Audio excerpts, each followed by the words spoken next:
افغان امنیتي ځواکونو جلال آباد کې 4 ورونه وژلي دي. سلام او مینه مې قبول کړئ دوستانو. د ویډیو شروع کېدو مخکې زموږ چینل ضرور سبسکرایب کړئ. د ننګرهار ولایتي چارواکو دا منلي چې د افغان امنیتي ځواکونو 13 شپه په عملیاتو کې چې شاوخوا 10 بجې د جلال آباد ښار په 4مه ناحیه کې شوي د یوې کورنۍ 4 ورونه وژلي دي. د ولایتي چارواکو د وینا له مخې ننګرهار ولایت جلال آباد ښار 4مه ناحیه کې 13 شپه 02 ځانګړي ځواکونو په یو کور چاپه وهلې او 4 ورونه یې وژلي دي. د ننګرهار د والي ویان عطاالله خوږیاني امریکا غږ ته وویل چې په دغه عملیاتو کې وژل شوي ټول د یوې کورنۍ غړي دي. هغه زیاته کړه د ننګرهار والي دغه موضوع له ولسمشر محمد اشرف غني سره هم شریکه کړې ده چې د موضوع د څېړنې لپاره باصلاحیته پلاوی ننګرهار ته ولیږي.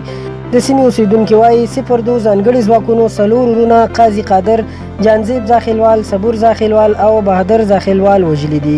سلګونو ځایي خلکو دغه د 4 ورونو مړي د اعتراض په ډول د ننګرهار ولایتي ادارې مخې ته وړي او له حکومته غوښتنه کوي چې عاملان یې د قانون منګولو ته وسپاري. دوی وایي وژل شوي ځوانان حکومت پلو او هم یې دولتي دندې درلودې. د دوی په خبره دې ځواکونو چې د امریکا ملاتړ ورسره شوی د وژل شو سره ډاګي یعنی صحرایي محکمه کړې ده.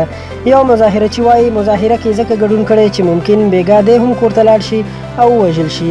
له معترضو خلکو سره په ولسي جرګه کې د ننګرهار یو استازی عبدالرؤف شپون هم شامل دی او هغه وایي چې دا به د دې ځواکونو وروستي عملیات وي. یا به شپون هم د خلکو سره ښخوي یا به تر هغه زه د دې وژل شو پوښتنه کوم چې څومره مې د وکیل په حیث وس رسیږي. نوموړي په امریکایانو هم نیوکه وکړه او ویل چې دوی په افغانستان کې وي نو دا وینې به بهیږي. له دې وړاندې هم ننګرهار کې د 02 قطعې په عملیاتو کې ولس ته مرګ ژوبله اوښتې ده.